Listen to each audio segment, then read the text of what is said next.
A lot of people thinking being one of the top junglers on this patch. FlyQuest decide, all right, bans are over, Morgana got through, let's go ahead and pick that one up for ourselves. Yeah, very strong flex pick that can be played at the bot lane support or carry position, and people do flex that around a fair amount. And with Rikara playing, that means that he can play the Morgana. Exactly. Cody's son. Because Cody is all about those marksmen. All about the marksman. Vladimir locked in on the side of 100 Thieves. They're saying, all right, you want to play mages? Let's play some mages. That's what they're going to do this time around. It didn't work out so hot for Benji in the last game. We'll see if the Thieves can have more success piloting that one this time. Yeah, and to be fair to Benji, as terrible as the level 1 went, I think he was okay from then on. They definitely kind of got out-comped if the game was even, and that was very much felt, but that was not really his fault, I would say. Right. It's a game where, unfortunately, the plan did not go the way that you expected it to. But 100 Thieves still have a lot of experimentation room left for what they want to do with the rest of this composition, only having locked in those first 2 picks with the Vladimir and now the Shen. Yeah, the Shen pick, one that has seen a lot of popularity in the support position, even in the River Shen, walking as the roaming support that goes into Smite jungle. Yeah, it's a thing. If any of you guys watching at home played back in Season 1, I hope you're having the same flashbacks I am now of an Alistar running around with a pair of brown boots and 19,000 wards just sitting in the river from level 2. That was my favorite when I was playing Season 2 with Alistar. You bought like the 2 gold generation items. Oh yeah, Philostone, Heart of Gold, run around in the river at level 2. And well, you would do it in jungle too. You would be a jungler doing that, and then level 2, you just wrap around someone's turret, headbutt them from behind to punt them onto their team, and then if they try and flash back to you, you just pull. It was the greatest, easiest ganks for a no-skill player like me. I loved it. It was the most brain-dead thing imaginable. But don't worry about it. That's in a time long past. Truly dark times in League of Legends history, but we're into the good stuff now. At least we hope, as Varus and Trundle are locked in for the side of FlyQuest Academy. 100 Thieves picking up the Gragas here for Levi. This is the pick that Levi was on yesterday during the big comeback against CLG. He's played it a couple times, and almost every single time it looks very, very good. And like you said, that comeback win versus CLG had a great Gragas ultimate to put members of CLG onto his own team when they were at Baron. Maybe they should have been at Baron anyways then, but a good job by Levi to capitalize on that mistake. And we'll have to see if he can do it again. Like this first ban coming out from the side of 100 Thieves Academy, they're saying, all right, no Mundo. This champion is a little bit too crazy, a little bit too hard to kill, so keep him off the Rift this time, as we're also going to see a Yasuo ban in this second round, this time coming out from Flight. And grabbing the Gragas is a little bit of a mix-up on what the meta has become. It's basically top lane has revolved around Dr. Mundo in recent weeks. What happens is blue side takes Dr. Mundo because it's so strong, and they eat the counter pick, because if you don't do that, red side takes Mundo blind at the last rotation of the first phase, and then they ban out 2 counters, which is what we saw in the previous game. Now, they did get the GP, that didn't work out, but that's why you have to do something about the Mundo as blue side usually.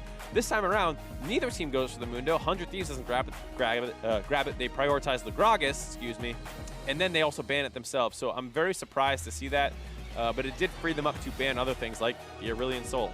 Yeah, Aurelion Soul banned out this game. A little bit peculiar in terms of what you would normally expect to see. Gangplank also going to be banned out as FlyQuest's final ban.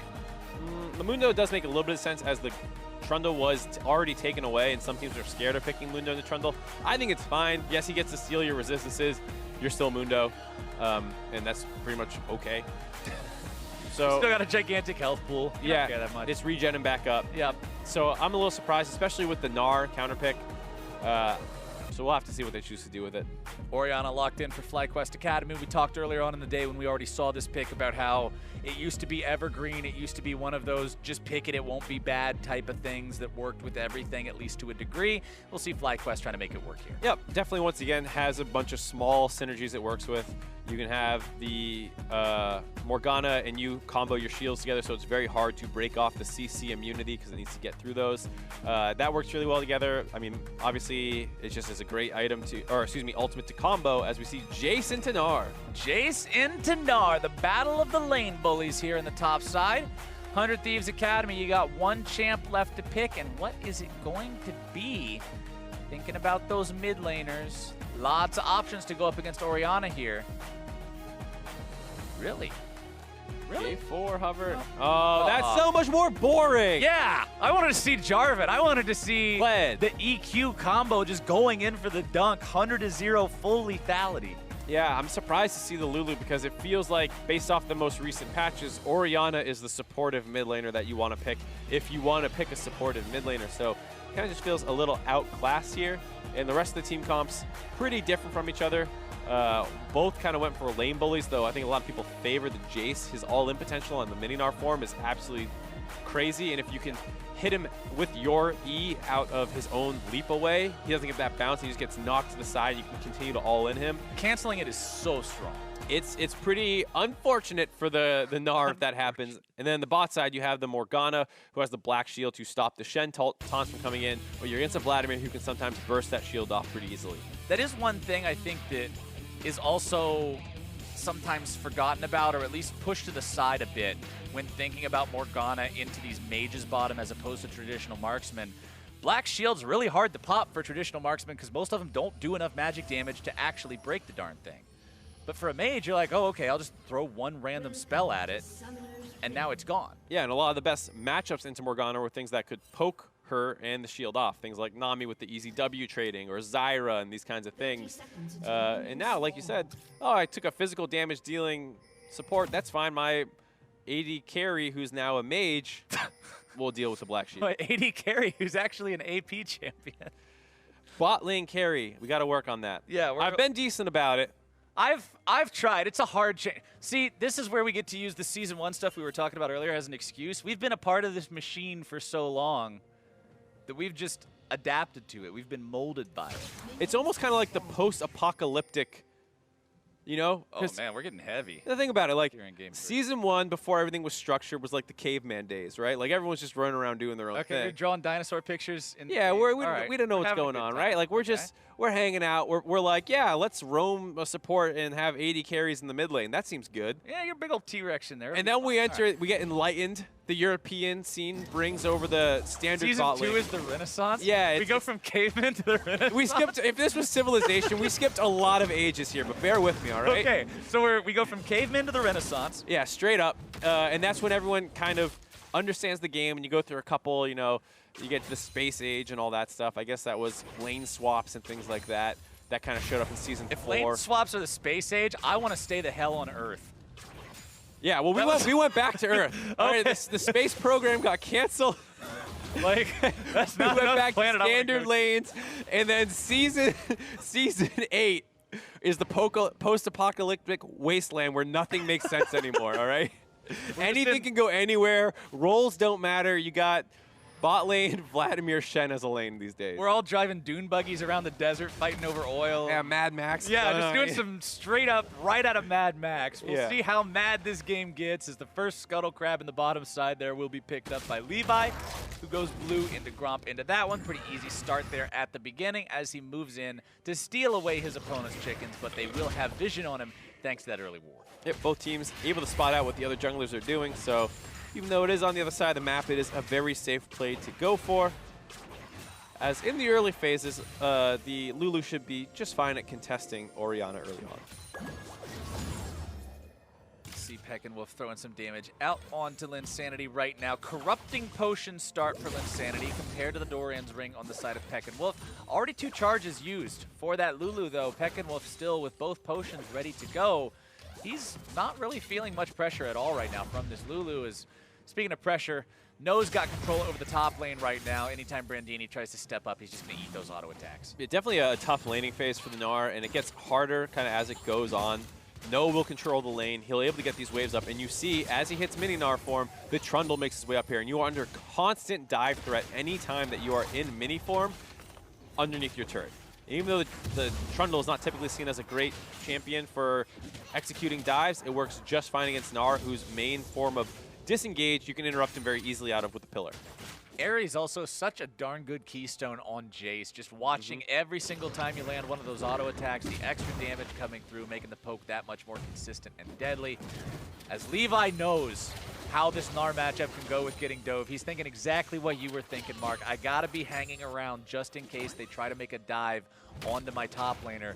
Can't afford to let Brandini fall further behind. Right, and that first kind of split map thing that we saw initially is fine for FlyQuest. It wasn't too big of a deal, or excuse me, for 100 Thieves, because FlyQuest had Meteos in the top side for the whole first 3 minutes of the game, and Brandini was doing a good job respecting that. From now on, though, Levi's going to need to make sure he's hovering around the top side. You can't keep getting into split map jungle farming situations, because that will heavily, heavily favor the Jace in that matchup. Does still have a farm lead in the top side for now. Like you mentioned, it'll probably only get worse as time goes on if those two are left to their own devices. I want to see specifically what Levi gets into onto the Gragas, because we know Gragas can have effective ganks pre-6. We also know that post-6 the ganks become pretty crazy. And we know Levi. I remember first seeing Levi on Gigabyte Marines. It's like he lost the ability to damage anything that wasn't a player as soon as he hit level 3. As soon as he unlocked that third ability, he had to PvP. There was just something in his body telling him, no more creeps, no more minions, go after the enemy players. And I want to see if he can get involved early in this game. So far, not quite doing it. Bot lane does have some setup. Mid lane doesn't really have that much setup. Hold on, stun! Okay, who needs setup when you've got an arrow like that? Airy makes the first kill come through for FlyQuest. Just too far forward there, gets punished early on. Now Levi's in trouble. He was going for an invade. The Smite not actually able to get the kill. Goes back for it. Oh, he even loses his chickens. It's a full-on disaster for the 100 Thieves jungler who goes over the wall only to be found out by Meteos, who wants to chase this one down. Flashing forward, only to be denied by the wild growth as 100 Thieves baits out the summoner spell from their enemy jungler. Baits out the summoner spell out of Rakara as well, who ends up TPing to the mid lane. These guys make his way back down there as Ares going to try and cut him off a little bit.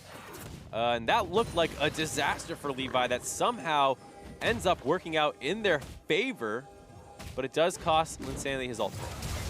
Neither jungler has the flash now. A nice taunt flash from Stunt means they're able to pick that kill up onto Meteos. That's all they were doing earlier mid, Mark. It wasn't Meteos. It wasn't all about getting the kill. It was about just making sure they got the flash. Yeah, now Brandini wants to get involved, trying to finish No off. Saying, all right, I've put up with this lane long enough. I'm going after this guy, flashing forward into the boomerang, and Brandini's got him in the solo kill. Really nice play by Brandini. Usually a very, very tough laning phase. Is able to chunk him out, and then with all the skirmishing that's going on in the river right next to him, No will have no support, so he can go as aggro as he wants. Gets the chain CC combo down onto him, and gets the kill, which is pretty disastrous for a Jace who almost always wants to be ahead in his laning phases. And this is the first play. Meteos knows he's there, but has no idea that Stunt is roaming. Feels like there's no communication on it, no wards to spot this out, so it's a very easy turn and kill. Kind of unfortunate for Meteos, as there's no way to know that Shen is off the map right now. Very hard spot to be in. Let's take another look at how No gets caught out here. Kaboom.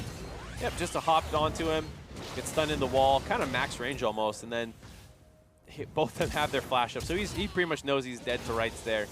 And Brandini finishes him off with a boomerang. Very nice play, and pretty huge for a Gnar to get a solo kill onto the Jace. He should be feeling plenty good about that one. Got the ninja tabbies built already. Wanted to make sure he rushed that to have the extra mobility as well as the defense against the constant auto attack harass that will be coming out from No. Now working towards that black cleaver that we like almost always see the Gnar going for. Yeah, and it's especially nice to get that extra HP early on. Would not mind just seeing the frozen mallet first, which you sometimes see Gnars do in certain matchups. I think Ruby Crystal Longsword, my brain just immediately goes to Phage. Yep, Phage. But you can build Jarm's Fist same way. That's true. That is true. You got me. You got me. I wasn't thinking with full brain. No, I do the same thing. I see that, I'm like, that's Phage. And to me, Phage also still slows 33% of the time. Oh, yeah. Another old school thing. Yeah. Phage didn't used to speed you up. Phage used to be a random RNG proc. As Brandini now finds himself caught in a 1 versus 2. Meteos dropping the subjugate, trying to make sure they've got the damage to get onto this guy. Levi wants to come in, turn the fight around potentially. Brandini's still going to be taken very low. Ooh. The Airy can't quite finish it. The bone plating showing up to make sure that last shot won't finish him off. Nice ultimate by Levi there. Can be sometimes pretty difficult to position that one quite right, but no flashes on FlyQuest means he's able to get the knockback on it. For a second there, I thought Brandini was going to try and bait that one and turn it. His ultimate as Mega Gnar could have got a double wall stun, and maybe if Levi can get in range in time as... Oh, he almost took down the Scorch there. That was a little A little risky. Yeah. But I thought they were potentially going to turn it, but they opt for the disengage, which I can respect. You're trying to play this top lane matchup to neutralize a little bit more, and so you don't want to lose 2 kills instead of none. Could go a lot worse. Could have gone very, very badly, but all in all, not a lot to write home about just yet. 14.3 thousand to 14.2 thousand gold. Team's very, very close right now as Meteos will give away the blue buff to Peckinwolf on this Orianna. You can see the gold across each roll, a whopping 35 separating the mid laners.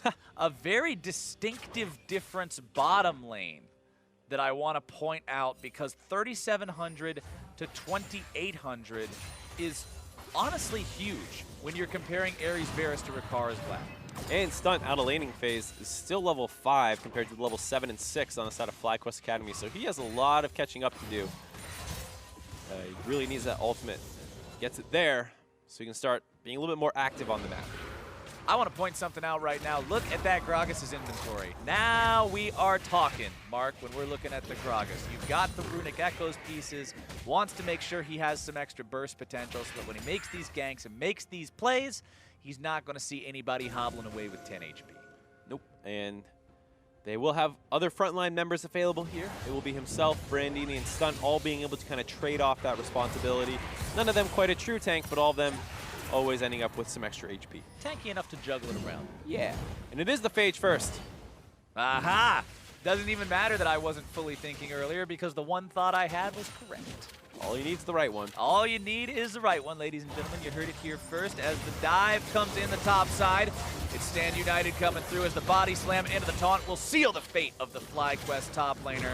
And 100 Thieves makes the 3-man play into the turret push. Though it will be answered by FlyQuest Academy, we already had Meteos on the right side of the map to get ready for that one, so they're able to trade these turrets out very effectively. I think they might win this race.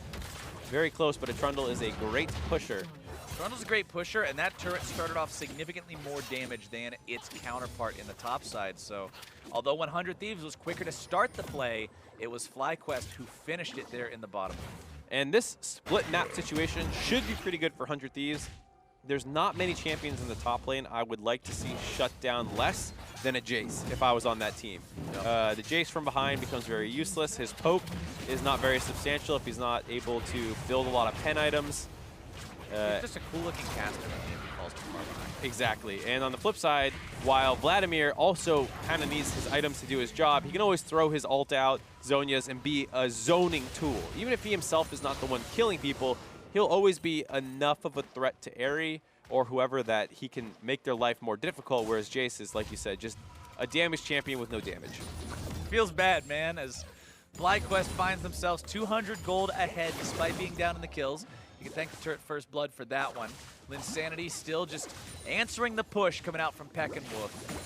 Down a little bit in terms of farm, but as you were talking about sort of the tier lists in Champion Select earlier, Ori seems to be the go-to support, so Lulu's kind of just the backup plan here. So that's the life you live when your opponent sort of just got the champion that you likely would have gone for, but just got it faster. Exactly, and Linsanity has been playing a lot of the more aggressive champions, like the Talon with Smite Mid and stuff, so this is a bit of a probably disappointment for him, not quite on the aggressive playmakers he was making some moves on earlier in the day, or week, excuse me. From Talon to Lulu, sometimes you just got to be more the team player. Can't always be the guy flexing on all the chicken camps. This FlyQuest Academy has started up that Rift Herald. Another eye proc will take it even lower, down to about 3K now. 100 Thieves not willing to let this one go without a fight. Orianna ultimate only finding its way onto Linsanity as now 100 Thieves collapse onto that enemy mid laner. TP comes in, no looking to involve himself in the fight. Finds the first kill onto Linsanity as the binding from Quan goes down onto Levi in the background. More damage coming in over the wall. The piercing arrow for the shutdown onto Levi. And it's 2 dead on the side of 100 Thieves. FlyQuest win the fight. Peckinwolf had some pretty dangerous positioning there, but he was able to get out with his flash and heal and baited 100 Thieves into a terrible position. So when Jace completed his TP, he was cutting off the side of 100 Thieves. They find those 2 quick kills. Linsanity had used his ult aggressively to try and get some extra CC down to Peckinwolf to make sure they could get that kill. Means there's no defense for him. And that 2-for-0 also grants them Rift Herald and catapults FlyQuest back into this game. FlyQuest have to feel good about that one, yeah. man. You got the Rift Herald, you got a couple of free kills. It's what I said at the beginning of the day when we were watching the clip from CLG versus 100 Thieves. What goes great with your objective, Mark? A side of a couple free kills. That's exactly how you want this combo delivered fresh to your table.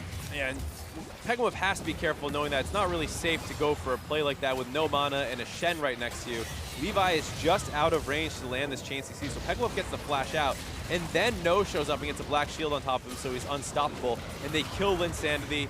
No more defensive ult available. Levi's also caught out of position, eats that chain CC as well. And it was a very fortunate fight for FlyQuest that easily could have gone the other way if some of the cooldowns on summoners were a little different. But they were able to punish, and that punish might be enough to make the next fight not matter. FlyQuest also hitting some items here. You've got the Ghost Blade on the Jace. You've got the Ludens on the Orianna. The Blade of the Ruined King on Tavares. We're starting to have some tools to work with here on the side of FlyQuest Academy. Also, with the stopwatch available to go for Quan, be on the lookout for big Morgana plays, big ultis into the middle of multiple people, because you can go into that critical stasis. Now we'll see if they can make a play happen here in the top side. Ariel shoved this wave out pretty effortlessly. Stunt walking towards the brush. Helios is there waiting for him, only finds a single chomp, doesn't want to go any further right now. The goal is the turret, not the chance. And they're able to continue to push in while it's a little bit more difficult for the Gnar. Not quite wanting to walk up to the turret. He knows Levi is not with him. And as such, he wants to play safe. No finally backs off the turret. Now Brandini's doing work on it, but they're just always a little bit slower than FlyQuest Academy. They lost the first turret. This time they lose their top one first. And so 100 Thieves is slow to match the roam that comes in after you take the side lane to the mid lane turret. And as we're talking about these teams somewhat matching, 100 Thieves seeming to be a bit outclassed this game, I want to talk about where they are overall, because you can see their overall standing right underneath the team names there at the top. 5 and 6 for FlyQuest, 6 and 5 for 100 Thieves. Those score lines put you in the middle of the pack. And on the back half of the split, you need to make sure you're winning every game you can possibly win to make your way into playoffs. This game could be pretty big for either one of these teams, as FlyQuest brings out Shelly in the mid lane, does manage to get the turret very low, however, can't quite find those extra couple of shots to take it down. They do have a very good 5-man siege comp, but it's a little early in the game to start executing on that. They have a Jace, and Ori, and a Varus who can all do a good job poking out on the enemy members, but I'm not sure they want to risk it at this point. Brandini's building up his rage, starting to flank around the side. They have to be a little careful walking up to try and greet out those last couple of hits on that turret. Looks like they don't want to. For now, yeah. They don't want to risk anything really goofy. They're saying, all right, we know they've got Vlad and Shen and Gragas and Gnar and all this stuff that can be really nasty if we fight them in between a wall and some turret rubble. So let's not do it. Yeah. Let's not put ourselves in that spot. That's a good decision. I like that decision. I support that. I'd make that decision, Mark. I wouldn't. It's the right decision. That's how I know I wouldn't make it. That's why you wouldn't make it. Yeah. I make a lot of wrong decisions. Well, today, FlyQuest seem to be erring on the side of caution, if nothing else. As the game is still 3-3, they still have themselves a couple thousand gold lead, and the next Drake is spawning in 20 seconds. Could provide them a neutral objective to fight over, potentially force 100 Thieves to come answer them. Looks like 100 Thieves, instead of wanting to answer it, want to trade it out, catch out Airy, who's alone on the top side here, whiffs his ult. As soon as the chains go flying off into the wild blue yonder, you know that Varus is not long for this world, and Airy's out of there. And Stunt decides, I deserve this kill, and comes in at the last second to steal that one away with a taunt. Maybe he forgot the taunt. Did damage or something? Anyways, they steal that kill away and trade out the Mountain Drake for it. Gonna try and get some damage on the top side, but I don't think the Vlad will be able to solo push that one down. No, that is one of the disadvantages of having the mage compared to the traditional marksman. In general, you're not gonna have quite the turret push power. There were those buffs that did come in. Yeah, we do have the buffs. Okay, I'll acknowledge the buffs. But usually not quite enough attack speed to make up for the difference. Unless you're doing some really weird Gorgonzola build with some Lich Bane procs in there to make sure that you're maybe a super Nashor's effective Tooth. split pusher. Yeah. Something like that, maybe. But typical Vladimir, not going to be the most ferocious turret pusher in the game. Nope, not at all. And FlyQuest now, they can put kind of a pretty strong 4-man core and split the Jace. The Trundle, Morgana Varus and Orianna make a really strong grouping where you have a great frontliner and Meteos who can walk forward, vision check things with the pillar if people try and catch him out. You have shields as well as CC immunity to make sure he can walk back. And this whole time you're just trying to buy space for No, who is still not really strong enough to 1v1 the Gnar, unfortunately, but it is still what their game plan needs to be right now. I don't think they really want to risk getting all in as a 5-man siege the other way their comp works. It's very easy for Gragas then to land a cast back onto somebody or a flash taunt or something that could be disastrous. One thing worth pointing out is that although No isn't quite strong enough to flex on Brandini right now, the man is continuing to buy items that are going to help him achieve that goal. Well, if you look at Brandini's inventory, he's got a Spectral Hoodie. That doesn't do anything against Jace. It's not an anti-Jace item. But unfortunately, that's how he needs to itemize this game to be effective in the team fights. So that is sort of a catch-up opportunity for No. It's gold versus effective gold. Yeah, you can have a massive pile, but if you're spending it all on stuff that doesn't matter, who cares? Yeah, and the Cowl, probably going Adaptive Helm. Maybe a little bit early to start building that, given the fact the enemy team basically only has Orianna, and you can argue support Morgana damage is magic. Whereas on the flip side, Trundle, No, and the Aerie are all physical damage. Aerie's a little bit split, but he did go for the physical damage Varus build. It's a support Morgana with a shoe, a wristband, and a purple rock. Hey, you got a blue knife. I had a blue knife. I forgot about that. None of these things are making me go, oh man, that's a powerful wizard. I don't think that support Morgana is going to top the damage charts yet. Most likely not.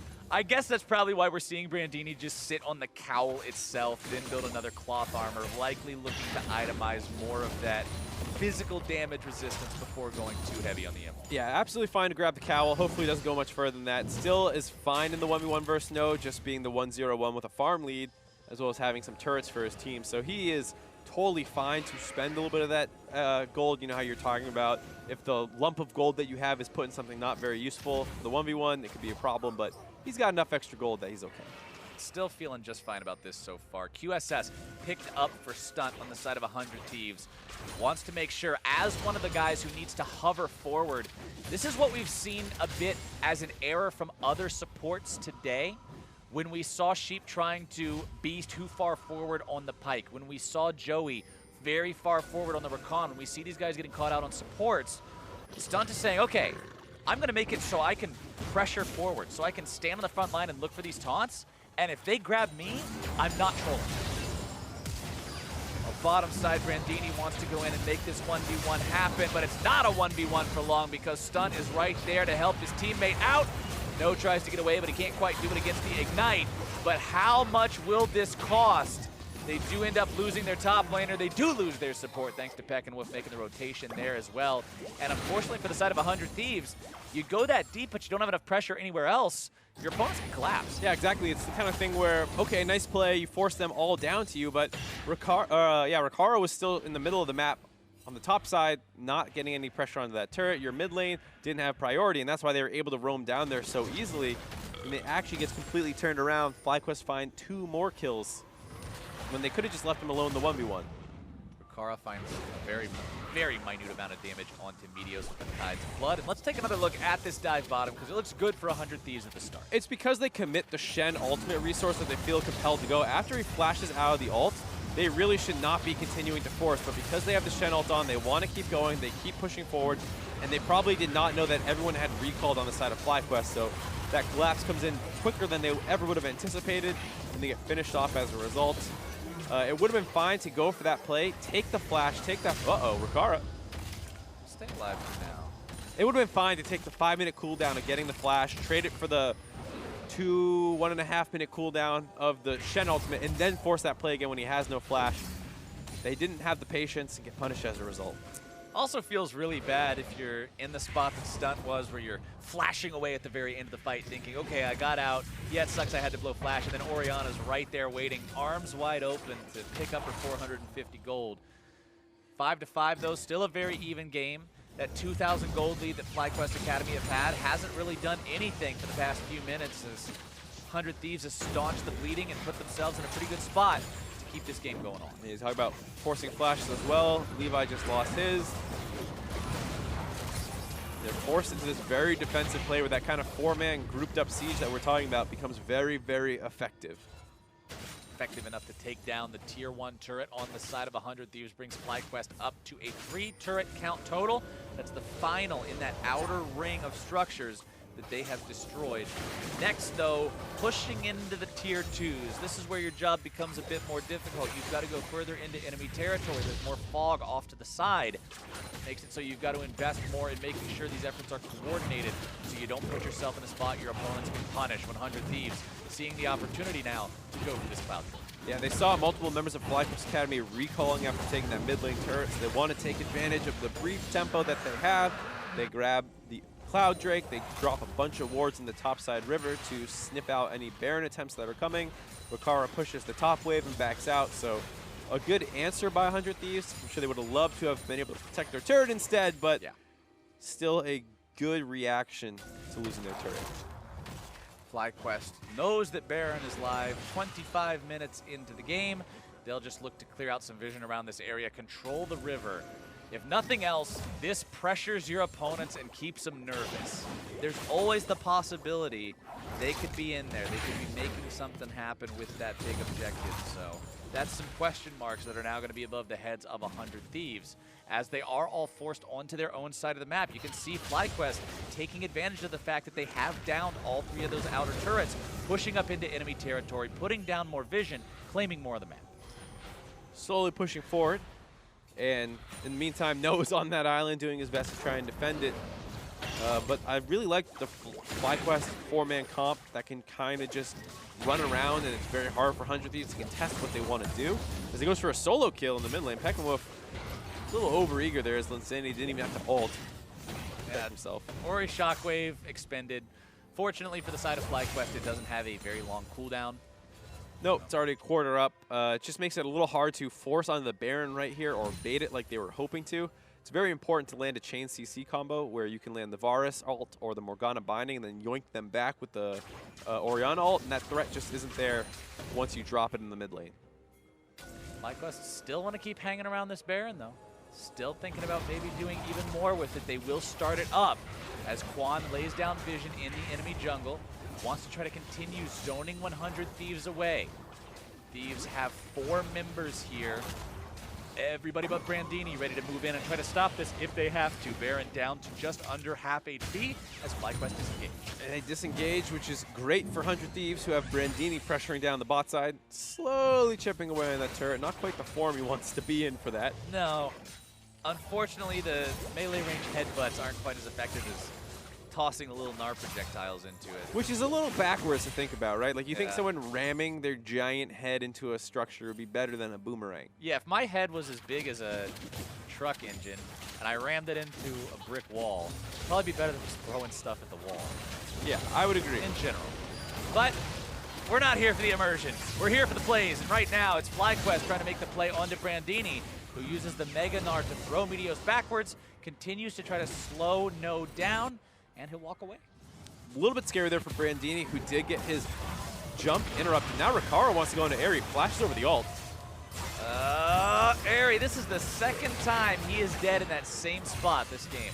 It's very tough for a Varus in a side lane. He wanted to walk up just a little bit, and out of nowhere, Rakara pops the ghost, flashes on top of him with a Shen getting teleported. There's not much Aerie can do. It's probably better to not even try and answer that side lane wave until it actually reaches your turret, because once you're in that long lane, it's just way too easy for the Vladimir to chase you down. Much better option in the 1-3-1. And it felt like FlyQuest had a temporary lapse in decision-making as they went for that initial play on the Brandini. Not everyone was fully aware of the situation. And as much as we meme on Marksman Vlads and how it seems like a lot of these traditional bottom lane players don't fully have comprehension of the champion, that right there is what I want to see. Recognizing, hey, I can kill this guy right now with all of the things that I have in my inventory. Pop the Spellbinder, pop the Predator, just go in there, unleash the full combo, explode the guy. That's the kind of knowledge of your champion, the knowledge of your own power spikes that I want to see. Right, and they weren't able to actually convert it into any objectives, but that mentality is exactly the right thing to go for. They committed a lot of resources down the bot side. I want to make a play on the top side. Ours works, yours doesn't, and it helps negate this lead that it feels like 100 Thieves were slowly losing out on, but FlyQuest look eager to do something about that. They're once again going to start up the Baron. Ward over the wall, we'll see this one down below, half HP yet again. TP channel, this is going to be our big fight, Mark. Baron down to 2,500. The call may very well be to stay. Baron does end up getting de-aggroed. FlyQuest don't want anything to do with this just yet. Meteos tries to turn back around, but will not re-enter the pit. FlyQuest forced off of the Baron now as the redemption is called in to make sure everybody stays healthy, but the inside track on mid lane will be granted over to 100 Thieves. A little bit more damage coming out. Insanity still going to be kept alive. No trying to go in, find some more damage to lock down those enemies. As the stasis comes through, the shockwave goes down, the damage comes out, and Levi is gone. Brandini stunned up as he goes into Mega Gnar form. The ultimate finds its way onto 2, but it will not slam them into any terrain, and it's a double kill for Peck and Wolf as FlyQuest pick up 2 for free and head right back to where they started. Very back and forth fight, but the fact that FlyQuest was able to kill Levi early on in that fight, as well as force Rikara back a little bit, meant that even though Brandini was kept up with the defensive abilities of the Lulu, no one was there to punish with the extra survivability. They're still pretty low around this Baron. This might still be the big purple throw machine. Scott wants to get in there. Gotta stop these guys. Does throw down the Spirit's Refuge, dodge away some of those auto attacks to be heading his way. Black Shield onto No as he walks himself out. Very low mana on multiple members of FlyQuest means even if you feel like you can still make something happen with your health bars, you gotta go home. There's just nothing left to cast. And unfortunately, that also means that 100 Thieves would get the advantage temporarily again here, able to grab the mid lane outer turret as everyone on FlyQuest had to go back to base. They also have a big bot wave crashing, which Noah's going to have to run to. He did not use his TP in that skirmish as he had ran up there, so he has the TP advantage for a little bit now as Brandino will be forced to group more. So maybe he can finally get some pressure back. As we see, they tried to bait the Baron, didn't quite work, but they did land a lot of poke, and then they used that opportunity to engage Meteos with Flash Ease to slow everyone up. It allows Levi to get focused down. And Insanity feels too scared to walk forward and protect him, not able to get the ult onto him. He does wrap around in time to save Brandini here, but with Levi already dead and Rikara not wanting to rejoin that fight, it means they can't do much with all the extra time Brandini was alive.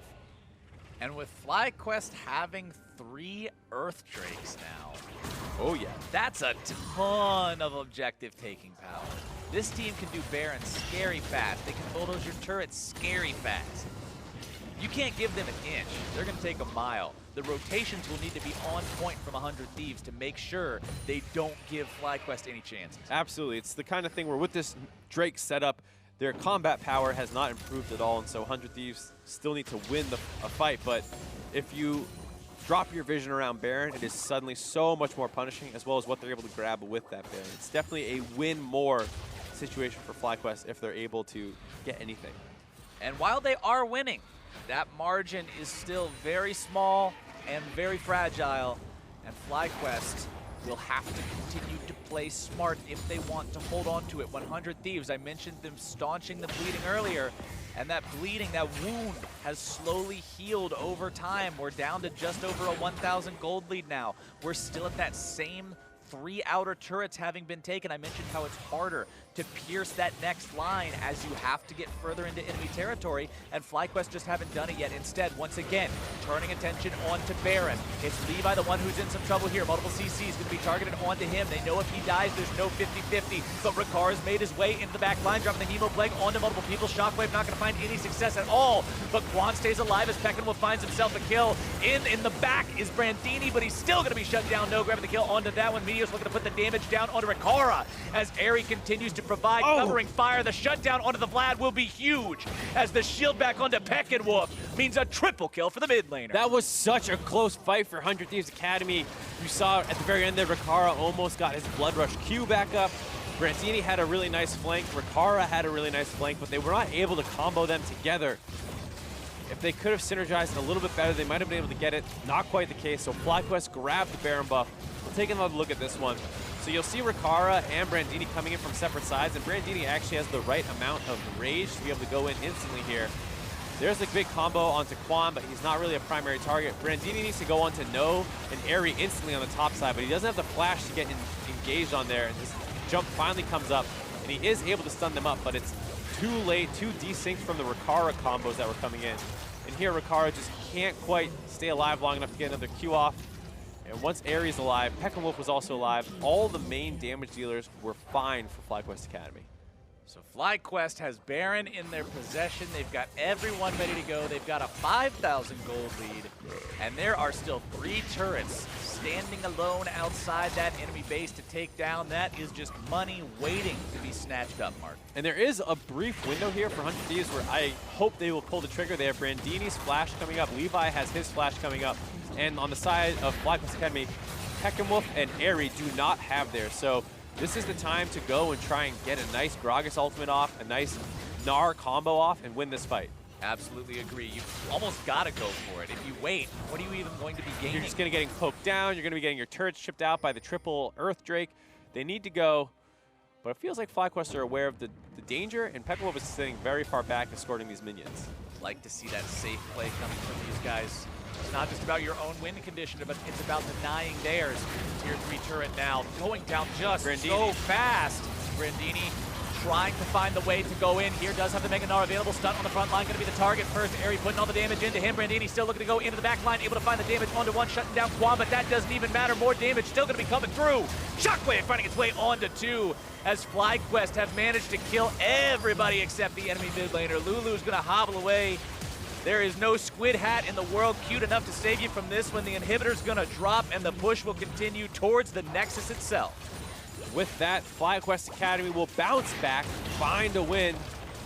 After having a bit of a tough day yesterday, they're gonna even up their record, drop 100 Thieves to the same. Both teams sitting at 6-6 after this FlyQuest victory. And I mentioned playoff contention. I mentioned the fact that we're in the back half of the split, and when you're up against a team that's close to you, especially when you're in the middle of the pack and one of you could be going and one of you could be not, every single one of these games counts. FlyQuest made it count. Yeah, and it was a really back and forth game once again here where the Jace gets the counter pick on the Gnar. Things should be bad. Once the Gnar gets the solo kill, you feel like things are turning around, but the bot lane is not quite working out. And then the team comp of the side of FlyQuest, I really, really liked, and it felt like it made the mid-game super difficult for 100 Thieves.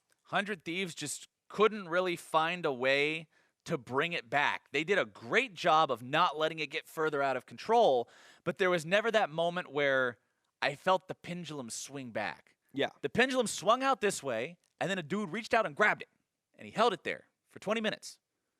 And then it just kept swinging this way. He threw it again. Kept throwing it the same way that it was already going. Yeah, it was one of those things where, you know, the Gnar is split pushing. You're like, oh, maybe you can get a really nice TP flank off and get this big ult. And they have the Vladimir to combo with it and the Gragas to start things out. They had all the tools to make that comeback. They just never actually synergized together. And the side of FlyQuest kind of just ground them out until they finally started being able to put those Mountain Drakes to use. And those Mountain Drakes found their way into that use around 30 minutes. The fight at Baron, 32-30, actually a 5-for-2 play that lets FlyQuest finally take that big lead. And you see all the tools that they have, right? Rikara's coming flying in from the top side. He's going to hop onto the back line there. Brandini's also coming in, but he doesn't have a flash to go for the very explosive flash Gnar ult. And as a result, he gets disengaged a little bit, caught around. His jump finally comes up, but Ares already out of there. They're starting to melt down the side of 100 Thieves, and so by the time Rikara's second rotation of spells come up, not enough had been done with him. I thought he played this fight very well, but the synergy was just slightly off for their team. I like the patience from FlyQuest, and remember, this is the team that, this is our first year of Academy itself, of having this whole franchise system, and with that, FlyQuest were the first Academy champions in spring. Yep. This team's now sitting in the middle of the pack, showcasing that kind of patience, showcasing the ability to finish that out cleanly around one well-executed fight is what you want to see from a team if they want to potentially look for that title again. And it's very important for them, too, because so much of their storyline in spring, despite being champions, was, well, Keen and Shrimp look really good. And they're kind of leading the team, and the University of Toronto players are doing a good job backing them up, but they weren't really the focus. Now JJ's on the main roster. Airy and No are trying to do more. He was on the Jace this game, had a tough game, but did a good job not losing more once things kind of slipped away from him. But it does still feel like the team has a lot to prove. Well, they proved that they were worthy of the victory here today. There's more league action coming up after the break. Game 4 is next and features a battle between Optic Gaming and Echo Fox Academy. Don't you go anywhere again. Hands off that browser.